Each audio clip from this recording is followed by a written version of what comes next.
اچھا تب بھی آپ نے فوری طور پہ سرجری کرنی ہے. ڈاکٹر صاحب وہ کنڈیشن کیا ہوگی جب ایک ڈاکٹر یہ فیصلہ کر لیتا ہے کہ بچے کو پین آ گئی, جی اس وقت ٹیسٹس کی کیا فزیکلی کیا کنڈیشن ہوگی کہ آپ فیصلہ کر لیں کہ اس کا جو ہے نا سرجری کر دیں؟ یہ سارا ہسٹری پہ چل رہا ہوتا ہے. اوکے ٹھیک ہے, ہم نے صرف اتنا معلوم کرنا ہوتا ہے کہ کیسا پین ہے. ٹھیک ہے, اس کے بعد فزیکل ایگزامینیشن پہ آپ کو ٹیسٹس کی لوکیشن اور لائی تھوڑا سا کلو دے دیتی ہے. سم ٹائم سویلنگ کی وجہ سے آپ اس کو زیادہ فیل نہیں کر پاتے. تو ہمارے جو ٹیچرز تھے, ہمارے جو بڑے بزرگان تھے, جی ان کو ہم بڑا مانتے ہیں. ان کا ایک ہی بڑا اچھا کال تھا جو کہ انہوں نے اپنے بزرگوں سے سیکھا تھا کہ یو ول لوز نتھنگ.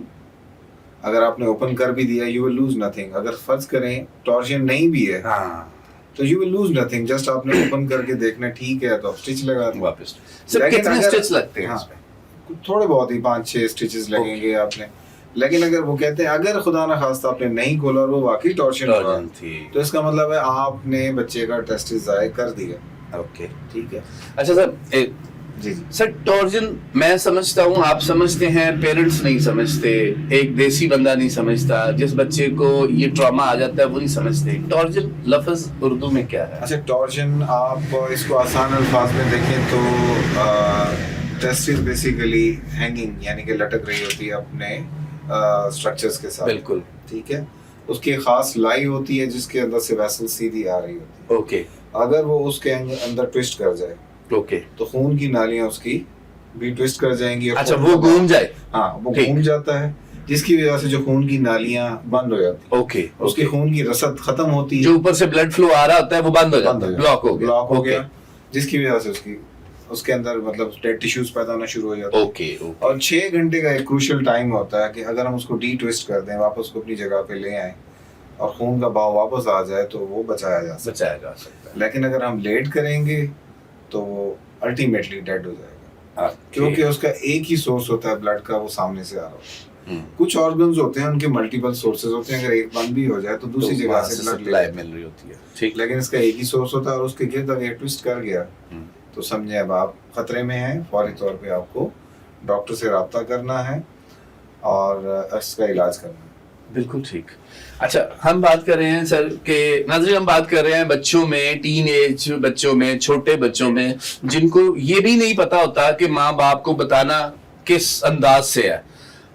یہ کئی ایسے کیسز جو میری نظر سے گزر چکے ہیں, میں سمجھتا ہوں کہ یہ آپ کے نالج میں لانا بڑا ضروری ہے. چھوٹے بچے جب ان کو پیشاب کے ارد گرد کہیں تکلیف آ جائے, کہیں سویلنگ آ جائے, کہیں چوٹ لگ جائے کسی حوالے سے, آپ نظر رکھیں اپنے بچوں پہ کہ کہیں اس کو ایسی تکلیف نہیں ہے.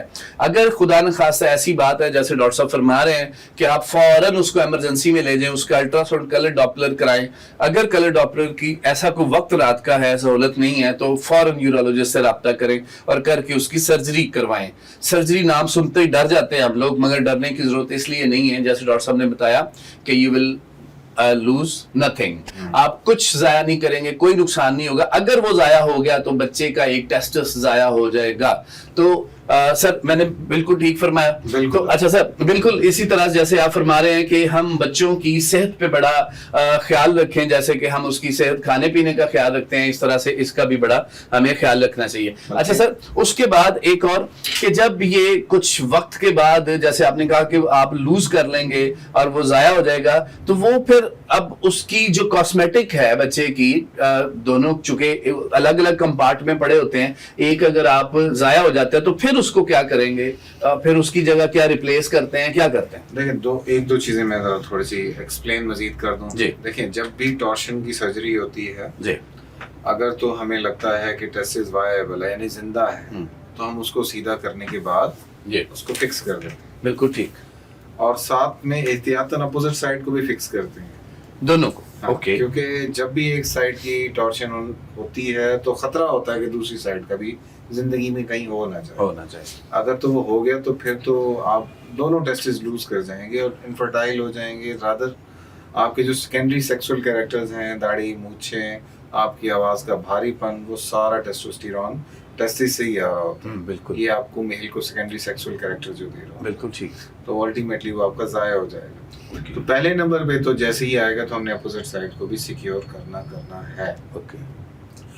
اگر تو فرض کریں وہ ضائع ہو جاتا ہے تو پہلی بات تو اپوزٹ سائڈ کو نکالنے کے بعد کچھ کرنے کی خاص ضرورت نہیں ہوتی. اوکے. جو بھی آپ کرتے ہیں وہ کاسمیٹک ریزنس کی وجہ سے ہوتی ہے. ٹھیک ہے, سے اگر بہت چھوٹا بچہ ہے آپ نے اس وقت تو اس کو کچھ نہیں کرنا, جسٹ آپ نے ریموو کرنا ہے, اپوزٹ سائڈ کو فکس کرنا ہے, اینڈ اس کے بعد آپ نے اس کو چھٹی. سر ایک سائیکالوجیکل ایفیکٹ بھی تو آتا ہے. بہت چھوٹا بچہ ہے تو وہ تو ابھی سائیکولوجیکلی اس کو نہ پتہ ہے نہ کچھ. ٹین ایج کی بات کر رہا ہوں. جب بڑا ہوگا ٹین ایج میں بھی کچھ نہیں ہوتا. اوکے. یہ جو ہمارے سائیکولوجیکل ایفیکٹس ہیں یہ ہم یوزلی جب اس ایج میں جاتے ہیں جب ہماری شادی کی عمر آنا شروع ہوتی ہے یا ہمارے والدین ہمارے لیے کنسرنڈ ہوتے ہیں کہ اب ہم بچوں کا رشتہ کریں, تب یوزلی بچے یا لڑکے اس پریشانی کے ساتھ آتے ہیں کہ سر ہمارا بچپن میں کوئی ایک آپریشن ہوا تھا اور ہمارا ٹیسٹس لوز ہو گیا, اب ہمیں کیا کرنا چاہیے.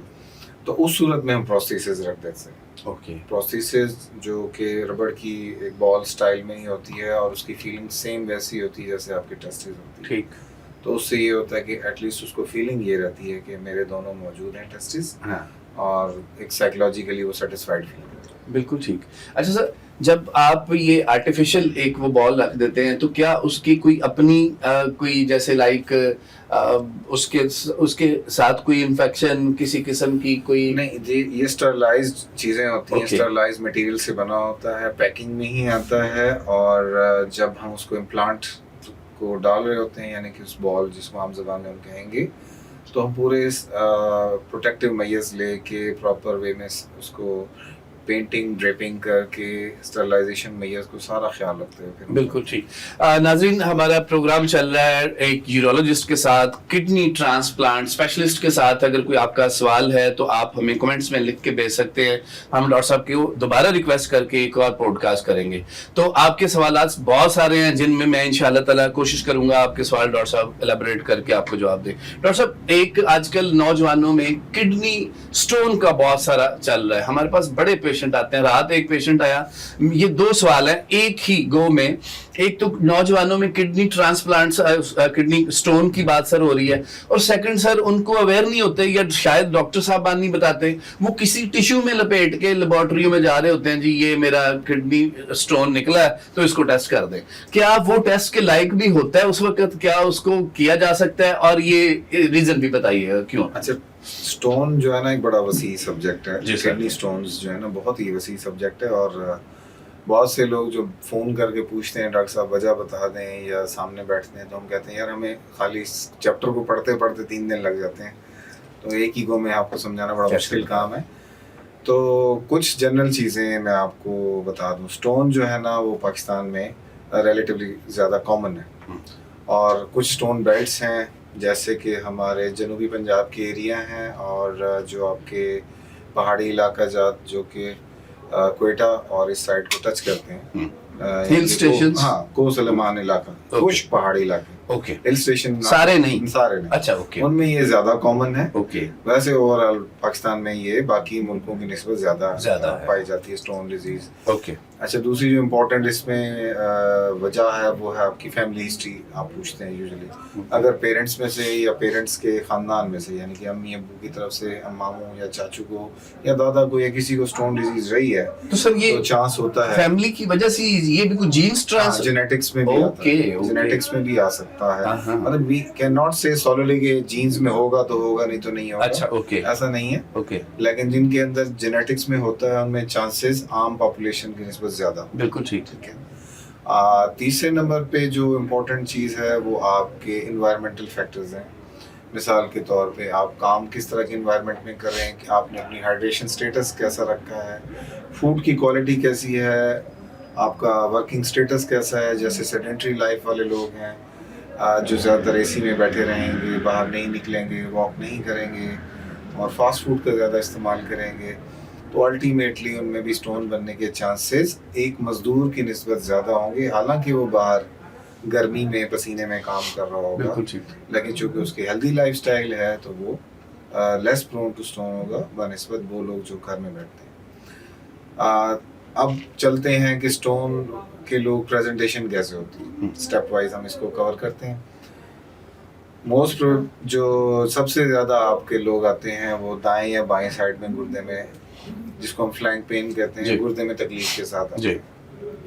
ایسی سچویشن میں جب وہ آتے ہیں تو ہمارا پہلا کویشچن یہی ہوتا ہے کہ آپ کو پہلے کبھی ایسا درد رہا ہے, یا فیملی میں کوئی اسٹون رہا ہے, یا کوئی آپ نے ٹیسٹ کرایا ہوا ہے, یا کوئی بھی چیز جس سے آپ نے کلو ملے کہ پیشنٹ کو اسٹون کا درد ہے. کیونکہ بعض دفعہ دائیں یا بائیں سائڈ پہ درد پٹھوں کے کھنچاؤ کی وجہ سے بھی ہو سکتا ہے, اور اعضاء بھی ہمارے موجود ہیں ان کی انفلیمیشن سے بھی پاسبل ہے. جب ہم اس کو ایک خاص نتیجے پہ پہنچتے ہیں, پھر ہم کچھ ٹیسٹ کرواتے ہیں جس میں الٹرا ساؤنڈ میں اگر اسٹون نظر آئے تو سی ٹی اسکین بھی کروا لیتے ہیں کنفرم کرنے کے لیے. اوکے, ٹھیک ہے. جو نیکسٹ اسٹیپ ہے اس کے بعد ہم پھر اس کے علاج کی طرف پلان کرتے ہیں. بالکل ٹھیک. علاج ویریٹ کرتا ہے اسٹون کے سائز پہ, اسٹون کی لوکیشن پہ, اور سی ٹی اسکین پہ اس کی تھکنیس پہ.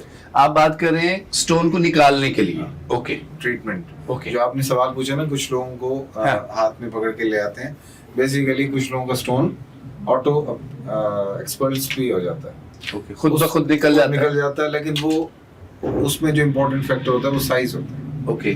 سے اگر مریض کا سر کتنے mm تک آٹومیٹکلی پیشاب کے تھرو نکل جاتا ہے؟ 5-6 mm تک, 7 mm تک. جو خود بخود نکلنے والے اسٹون ہیں وہ ان میں 2-3 فیکٹرز کاؤنٹ کرتے ہیں. ایک تو گردے میں وہ کہاں لوکیٹ کر رہا ہے. اوکے. اگر تو گردے کے اپر پول میں یا مڈل پول میں لائی کرے گا, یا پیلوس میں پڑا ہوگا, اور سائز اس کا 6-7 mm تک ہوگا, تو چانس ہے کہ وہ نکل جائے. پانی اچھا استعمال کریں, ساتھ میں ایک آدھ کوئی میڈیکیشنز دیتے ہیں جس سے یوریٹر تھوڑا سا ڈائلیٹ ہو جاتا ہے گردے کی نالی, اور وہ پاس آؤٹ ہو جاتا ہے. بالکل ٹھیک. لیکن جو اسٹون 1-1.5 سینٹی میٹر کا ہے, 2 سینٹی میٹر کا ہے, تو خدا کے واسطے میں آپ کو اس چینل کے تھرو کہوں گا کہ حکیموں اور ہومیوپیتھی کی باتوں میں مت آئیں. بالکل ایگزیکٹ بات بتائی. میرے پاس رات ایک جو صاحب آئے, انہوں نے کہا سر ٹیشو میں لپیٹا ہوا مجھے لا کے دیا. میں نے کہا پتہ نہیں. اچھا, میں اس کو کہتے سر کھول لیں. میں نے کھولا تو اس کے اندر 7 mm کا ایک اسٹون تھا. اب سنیے گا, میں نے کہا سر یہ کیسے, کہاں سے, کیوں؟ کہتا سر نہ پوچھیں, میں آپ کو آج اتنی بھلے کی بات بتانے لگا ہوں, آپ لوگوں کے ساتھ بھلا کریے گا. میں کہا جی کیسے؟ سر ایک میرے محلے میں ہومیوپیتھک ڈاکٹر ہے, تو انہوں نے میرا ٹریٹمنٹ کیا, تو سر یہ پیشاب کے تھرو کڑک کر کے نکل آیا. اچھا, اب چلو میں کو بہت زیادہ اویئرنیس نہیں ہوں, مگر اتنا تو اویئر ہوں کہ میں کوئی بات ہو میں پڑھ لیتا ہوں. میں معذرت کے ساتھ میں سب کو نہیں کہہ رہا, حکیم یا کوئی ہومیوپیتھک کا ایسا بندہ, دیکھیے ہومیوپیتھک میٹرک کے بعد کر لیتے ہیں. اب میں ایک میٹرک اور ایک MBBS ڈاکٹر, ایک اسپیشلسٹ ڈاکٹر جس نے آدھی عمر سے زیادہ پڑھا ہے, سر کیسے آپ ایک ان کو کر سکتے ہیں؟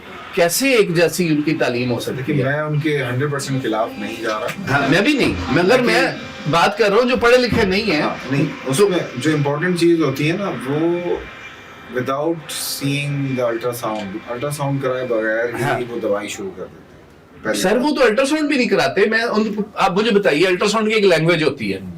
آپ یورولوجسٹ ہیں, ایک الٹرا ساؤنڈ کرا کے آیا کسی ایسے پریکٹیشنر سے, اور ایک باقاعدہ سے ریڈیولوجسٹ نے کیا, زمین آسمان کا, ان کی لینگویج میں فرق ہوگا, آپ کو ایک سیکنڈ میں پتہ لگ جائے گا. تو سر یہی الٹرا ساؤنڈ اگر اچھی لینگویج کا ریڈیولوجسٹ کا, مجھے بتائیے پڑھ سکتا ہے کوئی؟ یقین نہیں پڑھ سکتا. تو اس میں پرابلم یہی آتی ہے نا کہ ہمارے پاس بعض دفعہ پیشنٹ ایسے بھی لینڈ کرتے ہیں جو کہ 1-1.5 سال سے کسی تکلیف میں یا کسی کے پاس ہیں, اور کسی نان پروفیشنل, سم ٹائم حکیم, سم ٹائم ہومیو ڈاکٹر ہیں, سم ٹائم مال پریکٹسنگ ڈاکٹرز بھی ہیں. میں یہ نہیں کہتا کہ وہ نہیں ہیں. تو وہ جسٹ ان کو درد کی دوائیوں پہ لگائے پڑے, ٹھیک ہے جی آپ کا درد ٹھیک ہو جائے گا, دیکھیں انشاءاللہ ختم ہو جائے گا, یہ ہے وہ ہے, سب بہتر ہو جائے گا. لیکن جب ہم ان کا ٹیسٹ کرواتے ہیں تو گردے میں جو پتھری ہے وہ گردے کے منہ پہ آ کے پھنسی ہوئی ہوتی ہے, اور گردہ ناکارہ ہو چکا ہوتا ہے. اب جو چیز ہم آپریشن کے ذریعے صرف ایک سٹون نکالنا تھا اور گردہ بچ جانا تھا, اب ہمیں پورا گردہ نکالنا پڑ جاتا ہے. یعنی کہ اس کا ایک اعضا یا جو ہے نا وہ ضائع ہو گیا. اس کی لا علمی کی وجہ سے, اس کی لا علمی کہیں, کسی عام بندے کی لالچ کہیں, یا غلط ڈائریکشن کہیں, یا ان کو صحیح طرح بتایا نہیں گیا. بالکل. تو اس کی وجہ سے پرابلم آ سکتے ہیں. تو کائنڈلی آپ کسی مستند, جب بھی آپ کو ایشو آئے, میں آپ سب سے گزارش کروں گا کہ جب بھی کوئی ایشو آئے کسی قسم کی بھی, میں اپنے گردے مسانے کی بات نہیں کر رہا, معدے کا مسئلہ ہے یا کسی چھاتی کا مسئلہ ہے, تو آپ ایک دفعہ ضرور اپنے جی پی سے ملیں, لیکن نیکسٹ ٹائم اگر آپ کمفرٹیبل نہیں ہو رہے تو فوری طور پہ اس بیماری سے ریلیٹڈ اسپیشلسٹ سے مل لیں, بالکل ٹھیک. تاکہ وہ آپ کو ایک گائیڈ لائن دے دے کہ آپ نے اس طریقے سے چلنا ہے, انشاءاللہ آپ کو بہتری ہو. اوکے. سیکنڈ سر میرا اسی میں سوال تھا کہ جو لوگ لے کے آ جاتے ہیں فزیکلی اس طرح کی چیزوں کو لپیٹ کے, کیا وہ جو اسپیسیمن ہے وہ الائیو رہتا ہے پروسیس کے لیے؟ اسٹون کا کوئی اتنا ایشو نہیں ہوتا. اوکے. آپ اس کو انفرارڈ ریڈیشنز کے ذریعے لیبارٹری میں جا کے چیک کروا سکتے ہیں یہ کس چیز کا بنا ہوا ہے. اوکے. ہمارے یہاں انفارچونیٹلی ابھی اولڈ میتھڈ یعنی کہ ہم کیمیکل انالیسس کے ذریعے دیکھ رہے ہوتے ہیں اسٹون کتنا پرسنٹ کیلشیم ہے, آکسیلیٹ ہے, یورک ایسڈ لیول کے بنے. لیکن جو ریسنٹ گائیڈ لائن ہے وہ انفرارڈ ریڈیشنز کے ذریعے آپ نے اس کی چیکنگ کرنی ہے کہ اس میں کتنا پورشن کیا ہے. ابھی تو ہمارے پاس ہے ہی نہیں سر, پاکستان میں تو ایٹ لیسٹ نہیں ہے یہ. بس میں آپ کو انٹرنیشنل گائیڈ لائن, یہ تو اب اتنے بڑے بڑے انویسٹر بیٹھے ہیں, بڑے بڑے نام ہیں جن کی پورے ملک میں چینز ہیں, تو ان کو چاہیے کہ یہ چیز انٹروڈیوس کریں. بالکل. ابھی بھی ہم مجھے پتہ ہے ہو سکتا ہے ان کو مہنگا پڑے, بٹ گریجولی جب کلائنٹیج بڑھتی ہے آٹومیٹکلی کاسٹ کم ہو جاتی ہے. جب پیشنٹ زیادہ ہو جائیں گے کاسٹ پہ بھی اثر آئے گا, آٹومیٹکلی ان کی جو انویسٹمنٹ ہے اس پہ اتنا بھاری نہیں پڑے گا انہیں. تو سر یہ تو پھر گورنمنٹ چونکہ ایک عوام کی ماں ہوتی ہے تو پہلے تو گورنمنٹ کو چاہیے کہ یہ ضرور منگائے, بڑے ہاسپٹلس کو چاہیے, بڑے ہاسپٹلس کو چاہیے, گورنمنٹ کو بھی چاہیے, اور ہمارے پیارے جو لیب والے بھائی ہیں ملک میں جن کا بڑا بڑا نام ہے ان کو بھی چاہیے کہ اگر گورنمنٹ کسی وجہ سے نہیں کر پائی تو وہ ایز اے انٹروڈکٹری لے آئیں. جب مارکیٹ میں آواز آئے گی یار یہ بھی کوئی چیز ہے تو گورنمنٹ کے آفیشلس کو بھی ہو سکتا ہے اندازہ ہو گیا یہ ایک امپورٹنٹ چیز ہے, ہمیں اس کو اپنے پرانے بالا کے سامنے پیش کرنا ہے. بالکل ٹھیک. اچھا سر, نیکسٹ کویسچن میرا یہ کہ سیلف میڈیفیکیشن سر آج کل ہر گھر میں کی جاتی ہے, ایون کہ دوائی ساز کمپنیوں نے بھی بڑے بڑے ہورڈنگ بورڈ اخباروں میں دیا ہوتا ہے کہ سر درد کرے یہ لے لیں, پیٹ درد کرے تو یہ لے لیں, اور یہ آپ کے لیے سیلف میڈیکیشن کی بات ہو رہی ہے سر کہ اس پہ مائیں آج کل اتنی ایکسپرٹ ہو گئی ہیں کہ وہ کوئی نہ کوئی دوائیاں دیے رکھتی ہیں. اچھا سر, ایک اور آپ ایک پرسپشن اپنی لکھ کے دیتے ہیں, ماں کو باپ کو یا فیملی والوں کو پتہ لگ جاتا ہے کہ اچھا پہلی دفعہ یہ گیا تھا, دوسری دفعہ یہ گئے تھے, تو دوائیاں تو تقریباً وہی ہیں. جب بھی ان کو وہ کمپلین آتی ہے وہ اسی میں سے دوائیاں دیکھتے ہیں تو وہ ریپیٹ کر دیتے ہیں. یہ کتنا سیف ہے؟ ایک.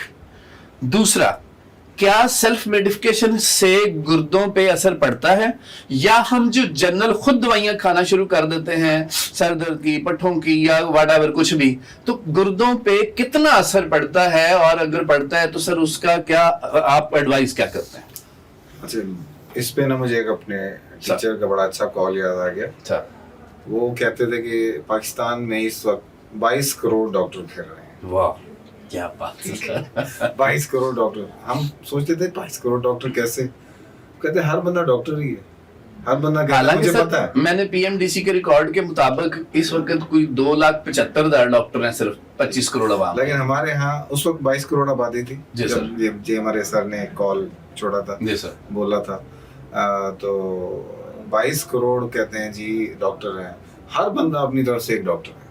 ٹھیک ہے, اب پھر وہ کہتے تھے یار کبھی آپ نے ایسا کیا کہ پنکھے والے سے جا کے کار والے کا مشورہ لیا ہو, یا کار والے کے پاس جا کے دودھ کا مشورہ لیا ہو, یا دودھ والے کے پاس جا کے آپ نے گھر کے سیمنٹ کا مشورہ لیا ہو.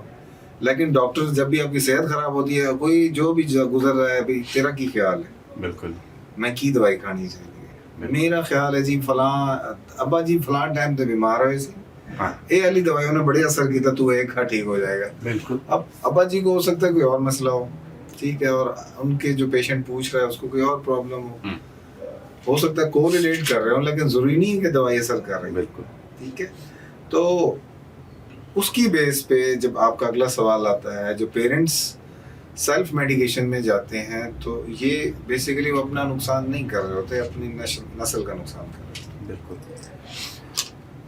اب ضروری نہیں ہے, اب عام لینگویج میں کسی کو بخار ہو گیا, پیڈیاٹیشین نے دیکھا بچے کو, اس نے کہا جی اس دفعہ گلا خراب ہے, اس کو لگا, بالکل گلے کے حساب سے دے دیا. نیکسٹ ٹائم بچے کو بخار ہوا, ہو سکتا ہے اس دفعہ اس کو یورینری ٹریکٹ انفیکشن کی وجہ سے بخار ہو. اب والدین تو سوچتے ہیں جی بخار کیا ہے, بخار کی دوائی یہ ہے اور ہمیں چلا دینی ہے تو ٹھیک ہو جائے. ٹھیک ہو بھی جاتے ہیں, بٹ انفارچونیٹلی اگر خدا نہ خواستہ یہ کوئی ایسا ریئیکشن ہوا تو پھر کیا کریں گے. وہ اپنے سب سے قیمتی چیز یعنی اپنی اولاد کو نقصان پہنچا. بالکل بالکل بالکل. تو اس لیے سیلف میڈیکیشن نہ کریں. ٹھیک ہے. سب سے سیف دوائی کے بھی سائیڈ افیکٹ ہے. پیناڈول بھی اپنا سائیڈ افیکٹ دیتی ہے. بالکل. کس عمر کے بعد دینی ہوتی ہے یہ پیڈیٹیشین کو پتا ہوتا ہے. بالکل بالکل. بروفین جو آج کل گھروں میں عام پائی جاتی ہے سیرپ فارم میں, بڑے اچھے فلیور میں اویلیبل ہے, اورنج میں. جی جی. تو اس کے بھی سائیڈ افیکٹ ہیں. اور کس کو پتا ہے, پیڈیٹیشین کو پتا ہے کہ کس عمر کے بعد کتنے ملی گرام کتنے وزن کے حساب سے دینی ہے. یہ اہم بات ہے, یہ اہم بات ہے.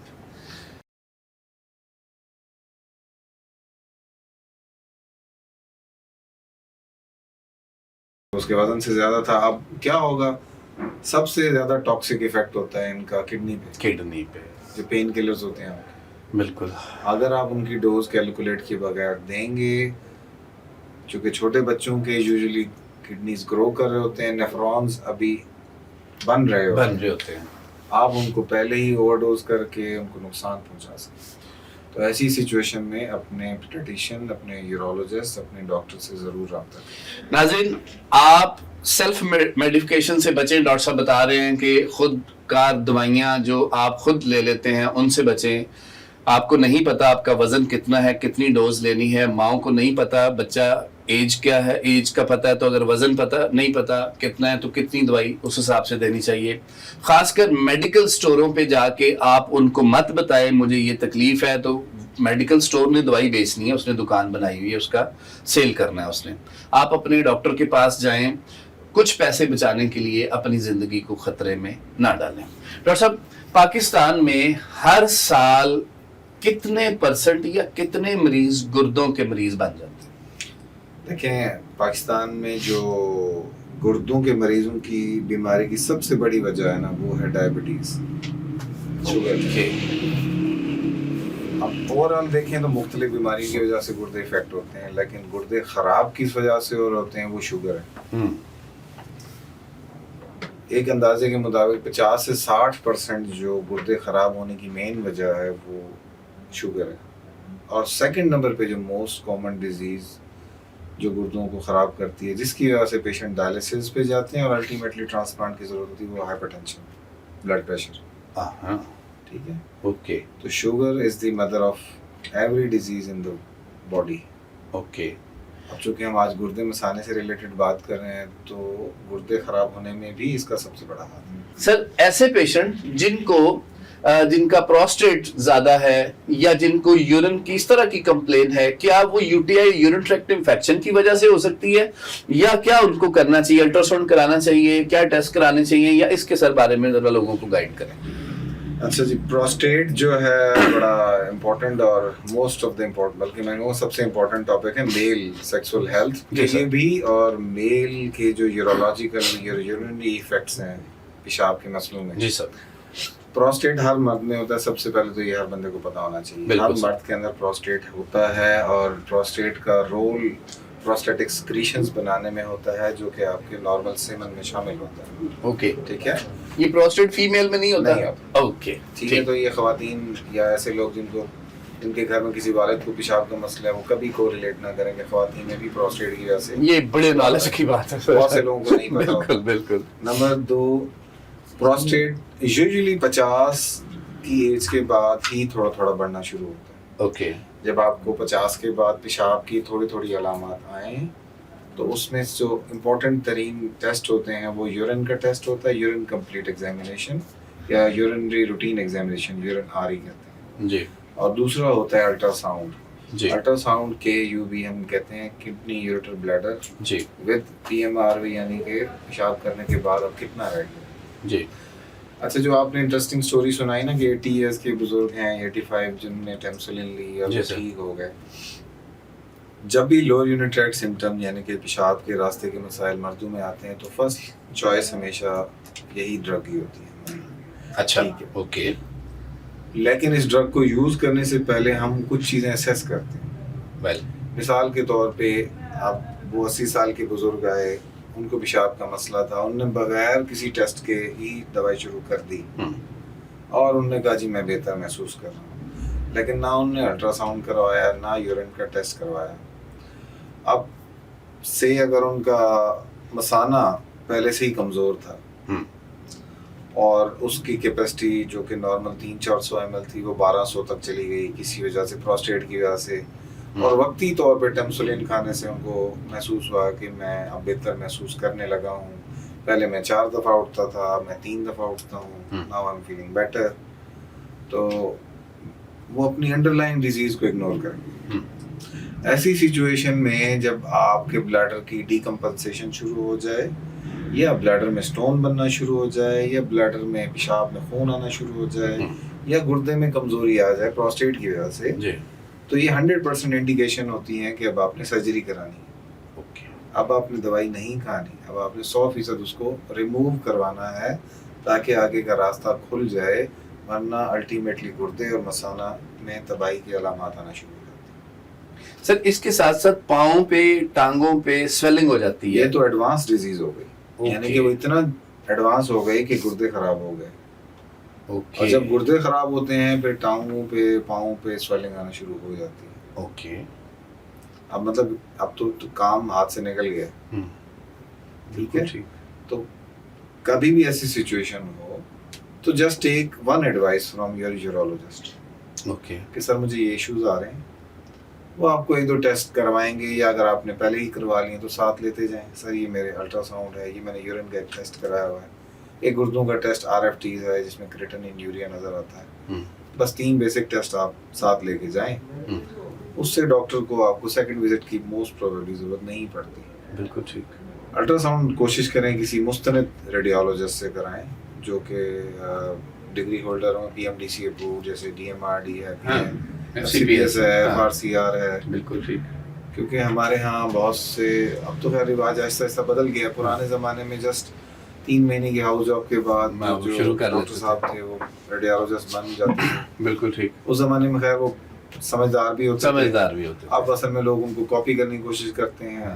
اب تو کاپی پیسٹ ہے کاپی، لیکن وہ ویسے نہیں بن سکتے. بالکل ٹھیک. کوشش کریں کسی مستند ریڈیولوجسٹ سے اپنے ایک اچھا سا الٹرا ساؤنڈ کرائیں، کسی اچھی لیب سے اپنے یورین کا ٹیسٹ کروائیں اور رینل فنکشن ٹیسٹ کرائیں. بالکل ٹھیک. ڈاکٹر صاحب کسی بھی پیشنٹ کو یا کسی بھی نارمل پرسن کو اگر یہ دیکھنا ہو کہ میرے جو یورین ٹریکٹ والا جو یہ والا کڈنی اور یہ سارا پورشن ہے، یہ اس کو دیکھنے کے لیے یہ ہیلدی ہے نہیں ہے، تو احتیاطاً کیا کیا ٹیسٹ کرانے چاہیے الٹرا ساؤنڈ سمیت؟ اگر آپ نے رف ایسٹیمیشن کرانی ہے تو سمپل سا فارمولا ہے، آپ ایک بوٹل لیں اور 24 گھنٹے کا یورین کلیکٹ کر لیں. بالکل ٹھیک. اس کے آپ کا کلر سے آپ کو اندازہ ہوگا، لائٹ کلر ہے، اچھا یورین آ رہا ہے، اگر آپ کی باڈی پہ کوئی سمٹمز نہیں ہے، سویلنگ نہیں ہے، اس کا مطلب ہے کہ آپ کے گردے فنکشن صحیح کر رہے ہیں. باقی ڈیٹیل ٹیسٹنگ ہوتی ہے، اس میں سب سے پہلے الٹرا ساؤنڈ کرا کے دیکھ لیں کہ خدا نخواستہ کوئی سٹون تو نہیں ہے، یورین کا ٹیسٹ کرا لیں، کوئی بلڈ تو نہیں آ رہا ہے، کوئی انفیکشن تو نہیں ہے. بالکل ٹھیک. اور رینل فنکشن ٹیسٹ کرا لیں، اس سے آپ کو رف اندازہ ہو جاتا ہے کہ اس کے گردے کتنا کام کر رہے ہیں، بہتر صاف ستھری حالت میں بالکل کام کر رہے ہیں، کریٹنین کلیئرنس آپ کی اچھی ہو رہی ہے یا نہیں ہو رہی. تو یہ 2-3 بیسک ٹیسٹ کے بعد آپ ایک رف اسٹیمیشن. سر اس میں پی ایس اے بھی کرانا چاہیے؟ PSA دیکھیں اس میں کنٹروورسی ہے.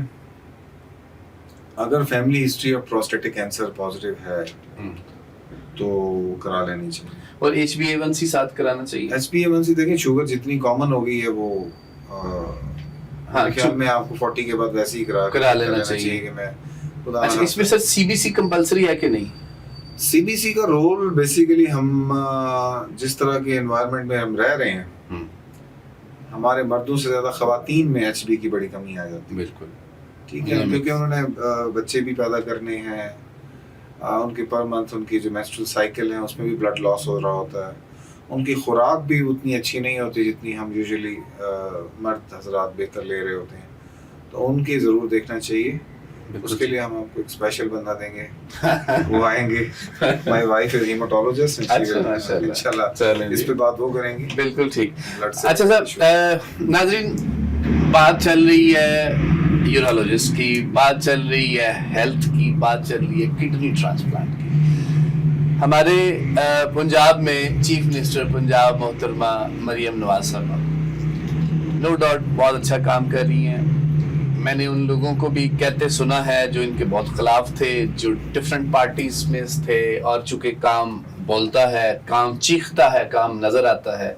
ڈاکٹر صاحب, محترمہ مریم نواز صاحبہ نے سٹارٹ کیا پنجاب میں, لاہور میں بڑے ہاسپٹل سٹارٹ کیے کڈنی کے لیے اسپیشلی, اور آپ چونکہ شیخ زاید میں تشریف فرما ہیں, اور مجھے بتائیے گا کہ آپ کے پاس شیخ زاید میں کتنی فیسلٹیز ہیں کڈنی کے لیے, یا محترمہ مریم نواز صاحبہ نے کیا مزید سہولیات کو بوسٹ کیا ہے شیخ زاید میں, یا جو بڑے ہاسپٹلز بن رہے ہیں یورولوجی میں انہوں نے کتنا لوگوں کو فیسیلیٹیٹ کیا سر؟ میں سب سے پہلے کہوں گا کہ محترمہ ہماری جو مریم نواز صاحبہ ہیں, جو ہماری چیف منسٹر بھی ہیں, she has done a wonderful job, بہت اچھا کام کیا. انہوں نے یہ بڑا احسن قدم اٹھایا کہ کڈنی ٹرانسپلانٹ کو فری کر دیا.